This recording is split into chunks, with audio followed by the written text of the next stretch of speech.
নমস্কার বন্ধুরা, কেমন আছো তোমরা? জয়ীর সংসারের একটি নতুন ব্লগে তোমাদের স্বাগতম। আশা করি তোমরা ভালো আছো, আমিও খুব ভালো আছি। এখন সকালবেলা ঠাকুর ঘরে পুজো দিয়ে চলে এসেছি রান্না করতে। সকাল সকাল সেরে পুজো দিয়ে দিলে সারা দিনটা যেন অনেক ভালো লাগে।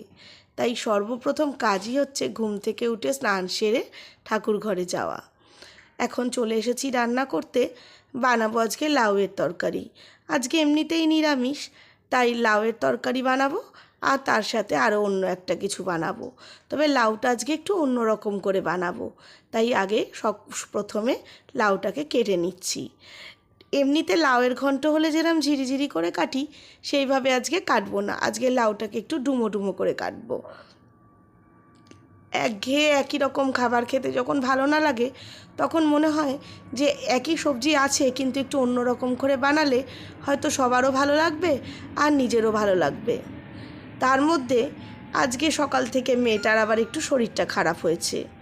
একটু ডাইজেস্ট হচ্ছে না বলে পটি হচ্ছে, একটু বমি হচ্ছে, এরকম যাচ্ছে বলে ভাবলাম লাউয়ের তরকারিটাই বানাই, তাহলে লাউটা খেলে পেটটাও ঠান্ডা থাকে।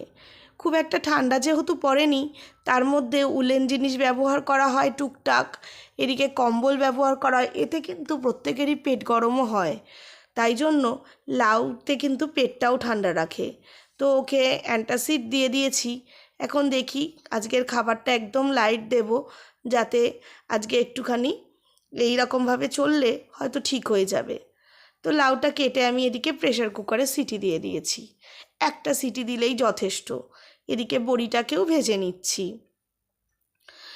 তেলটা গরম হয়ে গেছে, তেলের মধ্যে 5 ফোড়ন শুকনো লঙ্কা দিয়ে দেবো। দিয়ে তারপরে আলুগুলোকেও যে ডুমো ডুমো করে কেটে নিয়েছিলাম সেগুলোকে দিয়ে দেব, আর সাথে দেব একটা তেজপাতা। আলুটা দিয়ে নুন দিয়ে একটু টমেটো দিয়ে ঢাকা দিয়ে দিলে বেশ কিছুক্ষণ ধরে আলুটা মজে যাবে, তাতে আলুটা সিদ্ধও হয়ে যাবে। কারণ আলুটা সিদ্ধ হয়ে যাওয়া দরকার, কারণ লাউটা তো আমি আগেই প্রেসার কুকারে সিটি দিয়ে রেখেছিলাম, সেই জন্য এখন আলুটা দিয়ে নিলাম। এবার নুন দিয়ে ভালো করে ঢাকা চাপা দিয়ে দিয়েছিলাম। এখন বেশ খানিকটা নরম হয়ে গেছে। এর মধ্যে এবার ড্রাই স্পাইসেসগুলো দিয়ে দিচ্ছি। একটু হলুদ গুঁড়ো, একটু জিরে গুঁড়ো, একটু ধনে গুঁড়ো, এইটুকুই যথেষ্ট। খুব বেশি রিচ করে তো এটা বানানোর দরকার নেই। তো এখন আমি সমস্ত ড্রাই স্পাইসেস দিয়ে আবার একটু নাড়াচাড়া করে নিয়ে আবার আলুটাকে ঢাকা দিয়ে দেব। সিদ্ধ করা লাউটা আমি ঝুড়ির মধ্যে ঢেলে নিয়েছি। এবার একটু জল দিয়ে আমি ভালোভাবে আলুটাকে কষে নিলাম, কেন না হলে মশলাটা পুড়ে উঠবে। এবার সিদ্ধ করে রাখা লাউটা আমি এর মধ্যে দিয়ে দিলাম। আবার ভালো করে নাড়াচাড়া করে নেব। আলুটা তো সিদ্ধ হয়ে গেছে আর লাউটা তো আগে থেকেই সিদ্ধ করা ছিল, শুধু ভালোভাবে নাড়াচাড়া করে নেওয়া, কারণ মশলাটা যাতে ভালোভাবে তরকারির মধ্যে মিশে যায়। এইভাবে বেশ কিছুক্ষণ নাড়াচাড়া করে নিয়ে আগে থেকে ভেজে রাখা বড়িটাও আমি এই তরকারির মধ্যে দিয়ে দিলাম। আবার একটু নাড়াচাড়া করে নিচ্ছি। বড়ি দিয়ে আর কিছুক্ষণ নাড়াচাড়া করে নিয়ে তারপরে যেটা অ্যাড করব সেটা হচ্ছে এর মধ্যে একটু আগের থেকে গরম করে রাখা একটু দুধ। খেতে তাহলে এর টেস্টটা অনেক সুন্দর হবে। এইভাবে দুধ দিয়ে লাউয়ের তরকারি বানালে খেতে খুব ভালো লাগে। এই যে এবার আমি দুধটা অ্যাড করে দিচ্ছি। খুব বেশি লাগবে না, একটু পাতলা পাতলাই করব, কিন্তু ফুটে গেলেই নামিয়ে নেব, যেহেতু সবজিগুলো সবই তো আগে থেকে সেদ্ধ করা আছে। তো এখন আমি ভালো করে এবার দুধটা দিয়ে ফুটিয়ে নিচ্ছি, তাহলেই লাউয়ের তরকারি রেডি হয়ে যাবে।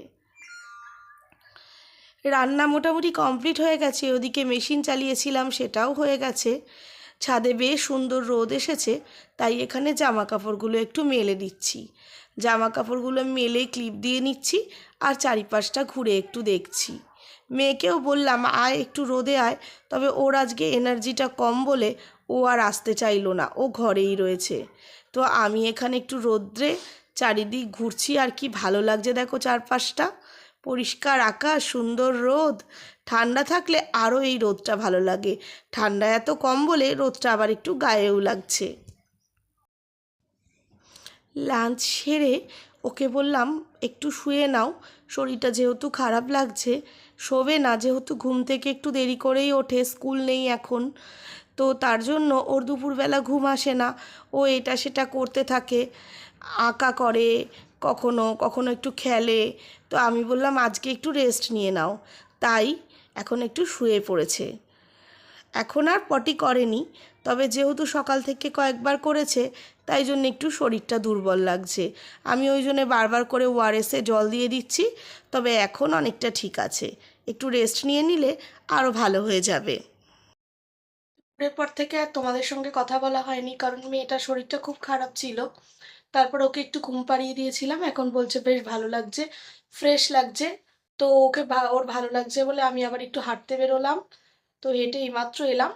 ও এখন সন্ধ্যেবেলা একটু খাবার দেবো, তবে আজকে সেরকম কিছু দেবো না, ভাবছি একটু মুড়ি দিয়ে জল দিয়ে একটা বাতাসা দিয়ে একটু ওরমই দেবো।